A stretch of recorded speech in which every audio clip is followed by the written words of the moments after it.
Hey, it's Michelle here. Quick question before we jump into today's episode. Do you clean when you're stressed? Do you hate being late? Are you the overachiever who's always busy and always responsible and always on top of it?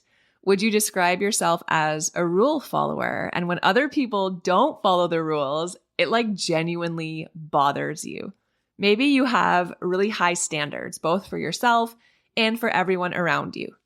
You probably tend to be a perfectionist, and slowing down or being spontaneous or just going with the flow, letting things be less than perfect, maybe that doesn't come so easily to you.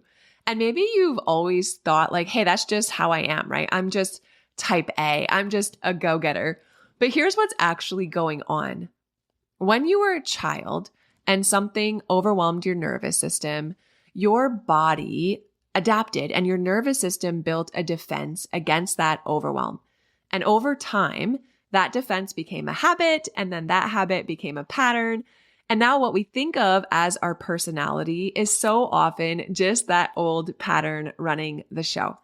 So there are 5 different capacity patterns, and they're not really personality types like the Enneagram or the Myers-Briggs, but instead they describe the specific safety strategy that your nervous system defaults to when you're feeling stressed, overwhelmed, or maxed out, when you're at capacity. So they don't describe who you are in as much as they describe what's actually blocking who you are. And once you know your pattern, you can actually do something about it. If you haven't yet, I would invite you to go take my free What's Your Capacity Pattern quiz. When you get your quiz results, you'll be invited to listen to a free private podcast all about your capacity pattern. The quiz takes just a couple minutes. The link is in the show notes, or you can head on over to michellegrosser.com/quiz.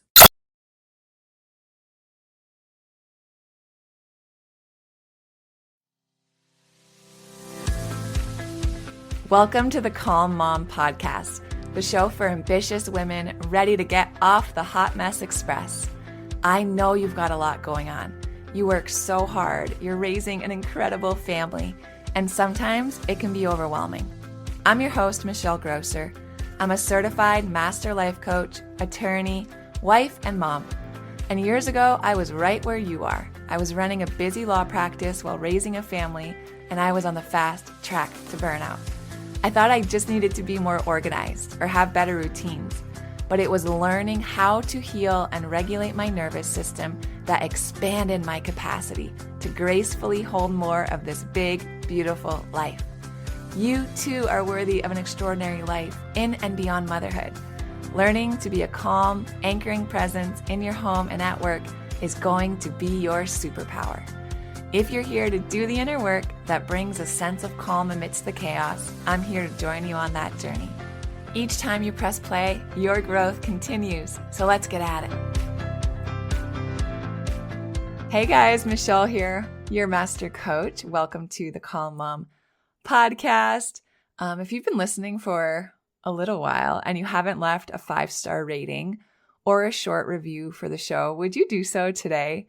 It would just mean so much to me. It's the best way you can thank me for all of this free content.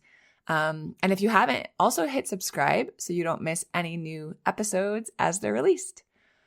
All right, I am getting real with you guys today. I was sitting on our couch last night with Jeff, and we were watching the Heat game, and I had on this face mask, and he just kind of looks over and he's like, "Man, your skin's been looking really healthy lately."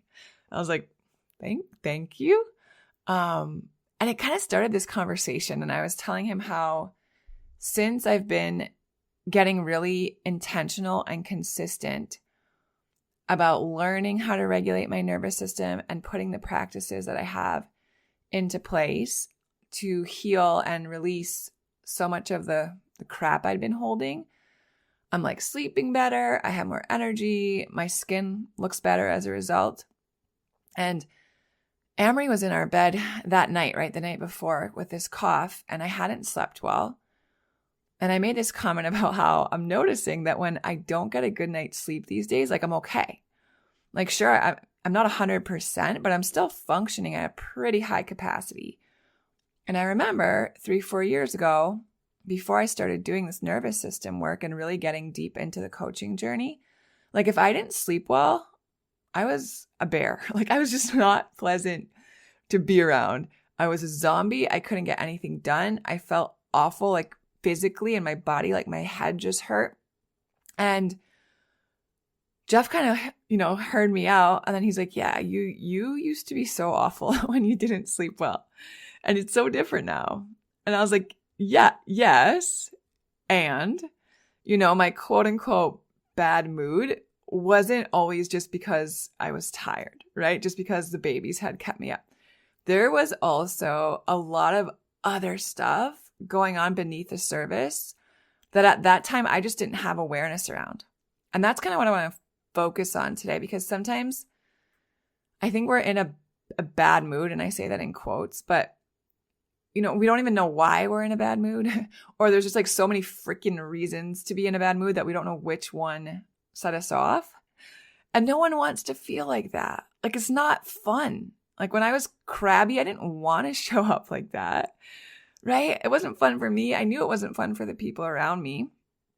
And because of that, I know there was like some guilt in that. There was some shame snuck in there. And it was just a bummer. It was just like a bummer because I don't want to be irritable and edgy and angry. Like no one wants that. We hear this term mom rage thrown around, and I'm so over it because it feels like this diagnosis or this disease that we just like slap on women who are already doing so much stuff. And it's like, now she has the mom rage. And it's like, no, there's so much going on beneath the surface here. This woman is, just trying to keep her head above water. And now you're going to shame her because she's angry or upset or irritable. Like, let's get a little curious and compassionate, shall we? So I'll step off my soapbox, but I just really want to bring awareness to 3 things that I think can cause us to be irritable or experience irritability. Is probably a better way to say it, as ambitious moms. And guys, this is just 3. I just chose these because they kind of came to my mind first, but there's so many others. And the thing is that we'll talk about these 3, and maybe this will help to spur a greater awareness in you around why you feel the way you feel sometimes. Because when we have that awareness, then we can do something about it, right? Like when I was just mad and angry and like woke up and it's like, dang, I just woke up on the wrong side of the bed and I had no idea why. There wasn't much I could do about it. So it happened quite frequently. But now that I have such greater awareness and such deeper consciousness around it, it rarely happens. And if it does, man, it's so much easier for me to get curious about it and pinpoint what's going on and then actually address it, right? Because it's inevitable. Stuff's going to happen. It's not like I'm never in a bad mood anymore. I'm not saying that. But what I am saying is I'm able to figure out what's setting me off, or I see it coming and I can kind of intercept it before I get set off. And those days just come, further and fewer in between. All right, so let's get into it. The first one is, believe it or not, nervous system dysregulation, right? We're dysregulated. So when we're dysregulated in our nervous system, one of the greatest symptoms or signs of dysregulation is irritability and edginess. And the reason why, I think particularly with women and particularly with high achieving women, is just because we're at capacity. We all have a window of tolerance, right? None of us are limitless. None of us can handle endless amounts of stimulation and requests. And we don't have, we're not boundaryless in our bandwidth and our energy and our time. Like we have a capacity around all of these things. And when we constantly have things coming at us, our capacity maxes out. It's this window, it's idea of this window of tolerance. And we can have varying levels, varying sizes of this window of tolerance. So think of it like a container. Think of your body like a container, right? And if your container is full to the tippy top of life experiences and stimulation, one more thing happens and man, it just starts spilling over, right? You have no more space to hold more of life when it comes at you. So one small comment from your husband or one little whiny thing from your kids, or they won't share or whatever, and bam, that's enough to set you off because you're at capacity and you can't hold anymore, right? So we can have a very small capacity, a narrow window of tolerance when we're not taking good care of ourselves, right? When we don't have good habits. But also we can have a narrow window of tolerance if we're just so full of stuff and we haven't done a good job of healing and clearing that stuff to make more space. That's the nervous system regulation work. So what are our options if we're at capacity? And guys, we have stuff coming at us from everywhere, right? All of the notifications that come through your phone. Like I have turned off every single notification on my phone from my emails, social media, like apps with the kids' schools. Like I turned it all off because it was too much. I take breaks. Like there are times during the day when I'm trying to work that I'll put my phone in another room and I'll just go check it for 30 seconds every hour or something, right? Because it's just too much coming at me. Same thing with my email. I'll close my email and I just check it to start my day, or I'll just check it to end my day, or both. But I'm not going to have it dinging and popping up all the time. My kids, our husbands, right? Our clients, like there's just so many demands. It's coming at us from all sides. So we have to do a good job about making sure that we're silencing some of that to create more space so we can hold more of what we actually want to hold in life without it tipping us off, right? Okay, so that's one thing. We can make space by decreasing the things that are being thrown at us that our container is holding.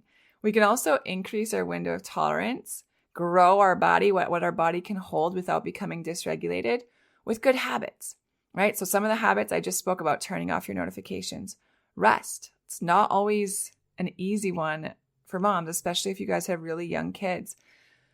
Just do the best you can, right? If you got to take a nap, take a nap.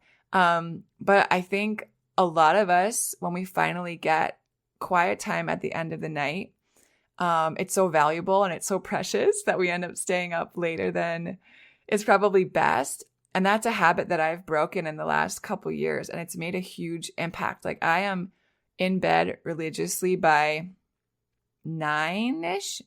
And I try to be asleep by 9:30 every night. And it's made such a difference. I can handle so much more of what life is coming at me. I'm in such better spirits. I just feel better because I'm well rested. And I know my body, right? I think people have different rhythms, and some people can probably operate okay on, 5-6 hours of sleep. I am not one of those people. So I need a good 7-8 hours of sleep if I'm going to function at high capacity, if I'm going to show up how I want to show up in motherhood, in my marriage, in my business. So that's an important one. Movement. I know this is, it can feel like I'm beating a dead horse. Because it's just so important. And I'm not telling anyone that they have to work out for an hour every day or go to the gym or do something complicated. But when it comes to regulating our nervous system, 10 minutes of movement will make a difference. It'll make a difference. And that's, walk around the block, take a 10-minute break over lunch and walk around your office building or walk around your block, put the kid in a stroller or a wagon and go for a walk. Sometimes for me, it's just stretching. Like sometimes when I just cannot, I just stretch. I can sit on the floor in my office or sit on the floor in my kitchen or my living room or my bedroom and just stretch and move, and I feel better. Yoga, Pilates. I have a treadmill in my garage that I jump on, 4 or 5 days a week. And that's the same thing. Like sometimes I'm feeling super motivated and strong and powerful, and I can run for an hour and have like a really awesome workout. And sometimes I get myself on there just because I know I'm going to feel better afterwards. And I just, do some sprints or just walk for, 15 minutes or something. But it makes a difference. So start small. If this is new for you and you're like, I want to try something, I got to try something. But I haven't been successful in being consistent with some sort of movement in my day. Start with 10 minutes and then you can work up from there. But with 10 minutes, you will notice a difference if you do it consistently. Nourishment, right? How are we nourishing our bodies? Are we eating nourishing foods? Are we drinking enough water, right? the way that our brain functions, it actually requires us to be hydrated in order for our neurons to fire and connect and communicate. So we want to make sure that we're intentional about what we're putting in our bodies to fuel ourselves well so that we can show up how we want to show up. And then I think another really powerful thing when it comes to regulating our nervous system and growing our capacity is boundaries. Boundaries, boundaries, boundaries, boundaries until the cows come home, boundaries. I was actually watching this, this just came to me right now, but I was watching an Instagram reel with Gabrielle Union, and they were asking her what her like key is to, I don't know, looking so young or having such good skin, or I don't remember what the point was, but it was something about how she looks and feels, and they were expecting some like product or, you know, facial procedure or something for her like come out with that about why her skin looks so good. And her response was so good. She's just like, water and boundaries. And I'm like, dang, she's so onto something. And it's true, like water and boundaries. So boundaries around your bandwidth, right? Not saying yes to things you should be saying no to. Boundaries around the people who you let into your inner circle. If they drain you and they're irritating, and you know, don't let them in that close. It's okay to set a boundary. It's okay to love people from a distance sometimes. And I think those are some good practices to put into place if you find that there's areas of growth for you within any of these. You know, pick one up this week and give it a shot. I'm going to move for 10 minutes, 4 days this week, or I'm going to do a better job about going to sleep earlier, or I'm going to make more intentional choices around how I'm nourishing my body, how I'm snacking, making sure I'm eating enough, right? A lot of times that's the problem. It's not just that we're eating garbage. It's that we're actually not even eating enough. And then really setting boundaries around our time and our bandwidth and the people we allow to get into our inner circle. All of that will help to grow our capacity. And then the last thing, when it relates to nervous system dysregulation and irritability, is that we can have all of these habits, but we can also empty out some of the stuff that we're holding in our container, right, in our body, to make room for more life without us becoming dysregulated. So one, we can grow our body and grow our window of tolerance through these habits we talked about. But second, we can kind of dump out some of the stuff we've been holding so that we have room for more. And the way in which we do that, the way that we make more room, the way that we dump out some of the stuff we've been holding onto is literally somatic release, right? It's releasing the energy from those experiences that our body's been holding onto through movement and sound and breath and touch. And these somatic exercises can help us to heal and clear some of the stuff that our body's been holding onto that's been taking up space. So we can go from, life event to life event. Maybe it's something in childhood. Maybe it's something you've been holding, a grudge you've been holding, some pain you've been holding, some, embarrassment. You've been holding some guilt, some shame, some anger, all of this stuff that we hold and we don't allow it to release. It takes up space. So when we go from event to event and we can say, hey, is this grudge that I'm holding against my sister that I've been holding for 10 years, does that still serve me? Right? Whatever event it is, that's just an example, but whatever event it is, right? And ask yourself, like, does this still serve me? Do I want to hold on to this? Do I want this to take up space that I could actually fill up with things that are meaningful to me and important to me and align with my values? Like, why am I still holding on to this? And if the answer is that it no longer serves you, then it's time to heal that and clear it, release it, let it go. That's why forgiveness work is so stinking powerful, you guys, because that is where so much freedom and clearing is found.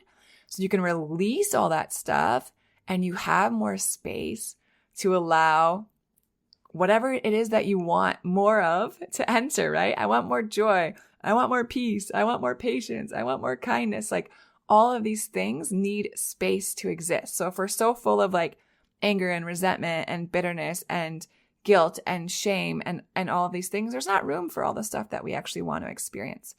So we can increase our capacity through our habits, and we can increase the space that we have for what we want to experience by releasing some of these things that are no longer serving us.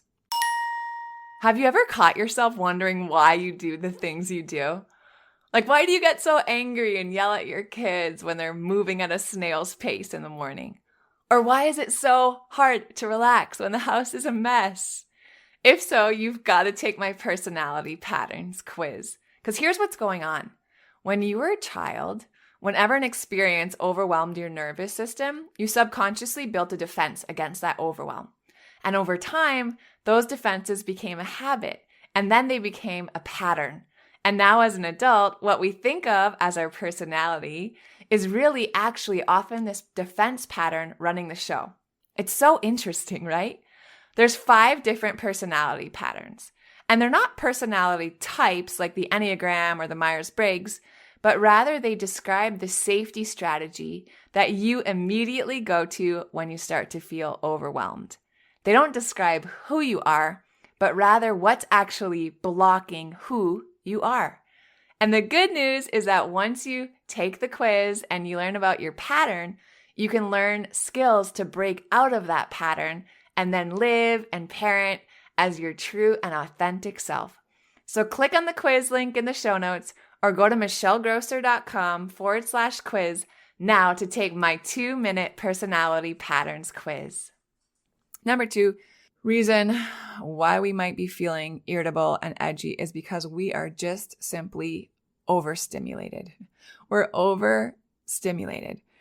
And I didn't really have language around it for a long time, but I know for most of my adult life that I can remember, I haven't really thought much about it from childhood, but I know at least in the last, let's say 15 years, or at least since I've known Jeff and lived with him, I remember that I would get home from law school or I would get home from working. I worked in a restaurant and then I worked in a bar that was open until 5 a.m. So I would get home like really, really late or early, right? Early in the morning, or getting home from work. And I remember that he would be home, or if he was home, he'd have like the radio going, he'd have the TV going, he'd have all the lights on in the house, he'd have all the blinds open or whatever it was. And I just remember that I would get home and I would be like, oh my, I cannot. And I would go around and I would like turn off the radio, turn off the TVs, dim the lights, put the blinds down. And I just remember the minute that I would do that, I would feel so much better.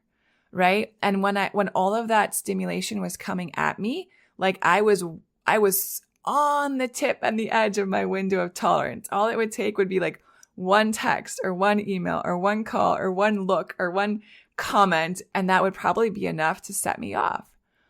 And I just had this limit to the stimulation that I was receiving, right? In a certain amount of time.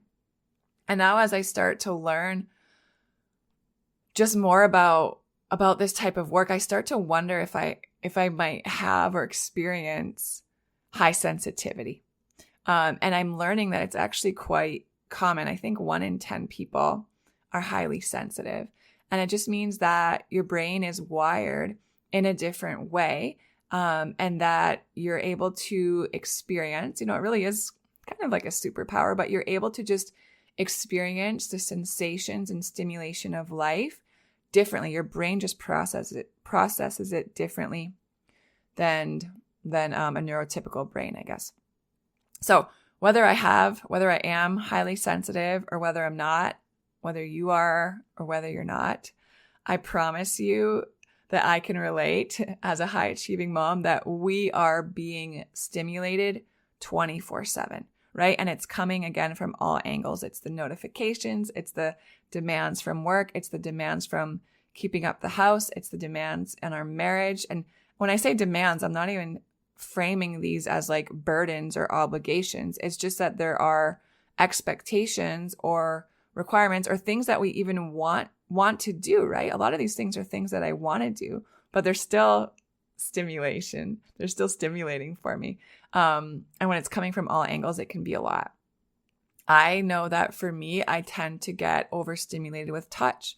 Like especially, my girls are 4 and 6 now, so they're a little more independent. But, a couple years ago, I don't know if clingy is the right word, but when they were just like always on me, or I was like had to hold them all the time. And it's like, there's never even, 2 inches of space. It's like if you're on the couch, they're on your lap, or they're like breathing right in your face at night. And it's like, yes, I love to snuggle my babies. I love it. But also sometimes it's like, it would be amazing if no one would touch me for 5 freaking minutes. And I know I'm not alone in that. And I no longer have any, there's no story I'm associating with that, right? There's no like guilt or shame around it. It just is what it is. I'm a human being, and there are times when I don't want to be touched, and that is absolutely okay. And I've learned to get better about sharing and expressing that boundary, even with my kids, in a really loving and respectful way when I know that I need a little space. So maybe that's something that you can relate to also. But if you notice that you're feeling irritable, like take a second and be like, am I just overstimulated right now? Like is, Bluey blaring on the television, or Cocomelon, or some song playing that I've heard 47,000 times today? And is everyone coming at me with all of their, like school projects that need to be done and end of the year stuff? And, I'm trying to figure out what's for dinner. So my phone is, going off with Instacart, trying to like replace items that I actually need for dinner. And then, I'm getting these texts coming through from clients on Voxer, like whatever it is. Just notice and just get curious. Like, am I being overstimulated right now? And if so, how can I just tone some of this down, or even just remove myself for a few minutes to help my body and help my nervous system come back to a sense of regulation, so that I don't lose it, right? So that I don't have to be irritable or edgy, or no one has to feel like they're walking on eggshells around me. So that's a second great awareness. So the first one is because we're at capacity, and the second one is that we're overstimulated. And then the third one I want to talk about is suppressing our emotions. When we suppress our emotions, it can lead to irritability and edginess, because here's the thing. These are all tied together, right? Emotions, the word emotion, right? Emotions are simply energy in motion. So it's energy. Our body is creating and experiencing this energy from this emotion that is arising in response to some external stimulus, right? Something happens and it's creating this emotional response in us. That is energy, emotional energy. That's why we can feel when people's vibe is off, right? Like good vibes, bad vibes. It's an energy. We can sense it. It's real. And the thing with us as human beings is that we are in and out beings, right? Everything that comes in is supposed to go out. So everything we eat goes in and comes out, right? Everything we drink, it goes in, it comes out. The air that we breathe, it comes in and it goes out. And the same is true for that energy in our emotions. So when we have these experiences, these emotional experiences and this energy, and we're not allowing it to loop and run its cycle and release and express, it is going to seep out and it is going to leak out. So if we're not intentional about creating healthy practices to release our suppressed emotions, to release our emotions, it's going to find its own way out. And it's going to be, you're going to be like, whoa, like I just made this snappy comment. Like, where did that come from? Right? Or I just, made this really kind of nasty remark, or this judgment came out of me, and like that, where did that come from? Right? Or I just snapped at my husband or said something that wasn't really kind, or, however it is, it's going to find a way to seep out. And I know for me personally, like for so long, I didn't want to burden anyone, especially Jeff, with what I felt like was the weight of some of my emotions. So like I didn't want to share my disappointments with Jeff because I don't know, I guess there was a part of me that was trying to like protect him from that, and I didn't want to burden him from it, right? This is a form of overfunctioning, hear me. And I'm well aware of that. And it's something that I've done a lot of work around. But I didn't want to protect him, right? I felt like it was my responsibility to manage and protect his emotions. And I just didn't want to share my disappointment with him. I didn't want to share my frustrations with him. I didn't want to share my sadness with him. I certainly didn't want to share any anger with him. So I just held it all in. I just held it all in. And I know that that significantly contributed to my irritability, right? So there was resentment growing. There was probably some roots of bitterness growing because I wasn't being authentic in my expression. And maybe that's true for you too. Maybe you struggle to share or express some of these more uncomfortable emotions. And the thing is that I didn't know, like I hadn't worked with a coach and I didn't have the skills to know that it wasn't like hold everything in or dump everything on Jeff and there's nothing in between, right? That's not how it works. There's so many other options to release our emotions in a healthy way. And, we don't have to tell everyone, right? I'm not saying like go on a rant on social media or call up everyone or even tell your spouse everything, right? Like I still don't want to just come to Jeff and like unload on him. I don't think that's respectful communication. But I'm much more transparent and I'm much more open and I'm much more comfortable and I'm much more authentic in my expression now with him than I was 5 years ago. But I also have additional resources, right? I have practices in place to help me express and release my emotions. Again, so I have more capacity and room in my container, in my window of tolerance to hold more of life when it comes at me. So journaling is great for this, right?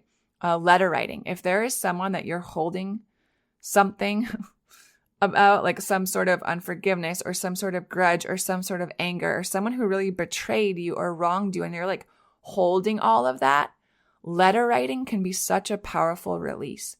Allow yourself to just write that person a letter with like no filters, just like write it, let it all out. And the emotions that come up, let them roll. Like if it makes you want to cry or scream or hit something, like all of that is okay. And then when that letter is written, you can burn it. You can, chop it up into little pieces and flush it down the toilet. Like I don't care what you do with it. It's not about the letter itself. It's about the facilitation of the experience of the emotional release.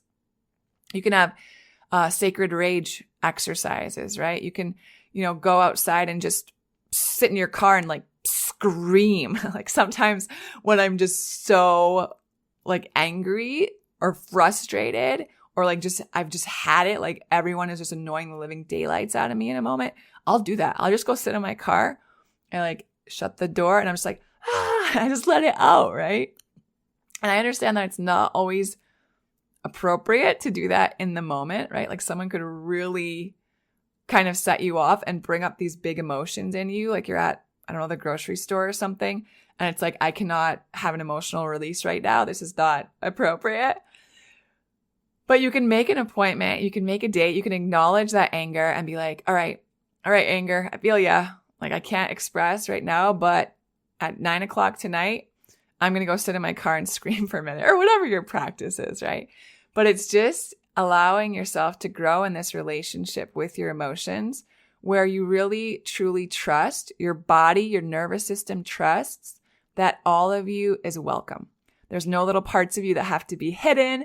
There's no parts of you that have to be suppressed. There's no parts of you that are unacceptable, right? The emotions that come up are always accepted. They're always okay. It's what we decide to do with those emotions, right, that have to have boundaries around them. So the more that we honor our emotions and allow them to express, the more we'll see that we start to create more space and expand our window of tolerance. So we're able to kind of process this stuff more quickly and more efficiently. We don't hold on to it as long. And that allows us to just bounce back, right? It's not that we never get in a bad mood. It's that something happens and it triggers us or activates us or it ticks us off, but we have resources in place to be able to release that emotion, the anger, the sadness, the frustration, the fear, whatever it is, and come back to a regulated place. And guys, I don't have to tell you, like when we hold stuff in, like nothing good happens. And it's so flipping exhausting for our bodies. It's so exhausting. So don't ignore it. Don't ignore it. And if this is uncomfortable for you, as it was for me. Start small. And you can just, I think just the awareness is a big part of it. Like, okay, I'm feeling this. I'm going to make a choice to try to express it. And don't be hard on yourself. If it's hard at first, it's okay. But the more you're consistent, the more you're gentle with yourself, the more you're able to extend yourself some compassion, the more you're going to notice that it's a practice of growing in the expression of your emotions. And it's a beautiful journey. So I think this is helpful. These are 3. Again, there's so many other triggers and reasons why we can be irritable, right? Our mental load, not asking for help, feeling like we're doing all of the things for all of the people, not feeling seen, poor communication. Like there's so many reasons why we can experience irritability. But these are 3. And guys, sometimes everyone around us is really annoying. Like I think that does happen sometimes. And that's why we feel irritable. And sometimes it is. It's just something else going on beneath the surface. And when we can understand that, and we can grow in our awareness around that, then we can extend ourselves a little compassion. We can get curious instead of getting judgmental, curious about what our irritability is signaling to us. Because that's what it is, right? It's a signal. It's like a little thing saying, hey, something is off here, right? You're not taking good care of yourself. You're not being treated right. Someone's doing you wrong. Someone's not carrying their weight. You need some space. Whatever it is, it's a signal, right? So once we're aware of the signal and we can get curious about it, then we can make a conscious decision to take action, right? And that action probably involves some better emotional hygiene, and it probably involves, taking better care of ourselves and in some way, mind, body, soul, spirit. But once we have that awareness, then we can do something about it. So it's just so important that when we get those signals, right? Those are emotions or signals. We get the signal that we're feeling irritable or we're feeling on edge or we're feeling angry, to really get curious and compassionate about what's beneath it. So then we can take conscious action on it. All right, friends, so good to spend time with you today. I appreciate every single one of you. If this was helpful in any way, man, I would love it so much if you would share this episode with a friend and just help to spread the podcast. It would mean the world to me. I hope you have the best day. I'll talk to you guys soon. If you love Mommy's Podcast, leave a review. If you enjoyed this episode, it would be so awesome if you could take a moment to subscribe and rate the podcast. And if you have just a few more seconds to leave a quick review, they really help to get this podcast out to other moms like you. I read every last review, and trust me, when it's late at night or early in the morning before my kids get up and I'm working on bringing you all of this content, your reviews are what keep me going. Leaving a review is truly the best way you can thank me. And of course, DM me on Instagram. I love to hear from you. Thanks for listening to another episode. Head over to the show notes for this episode and all past episodes at michellegrosser.com, where you'll find free resources and more ways to connect with me. If you love the show, share it with a friend. Thanks again for tuning in. We'll see you next time.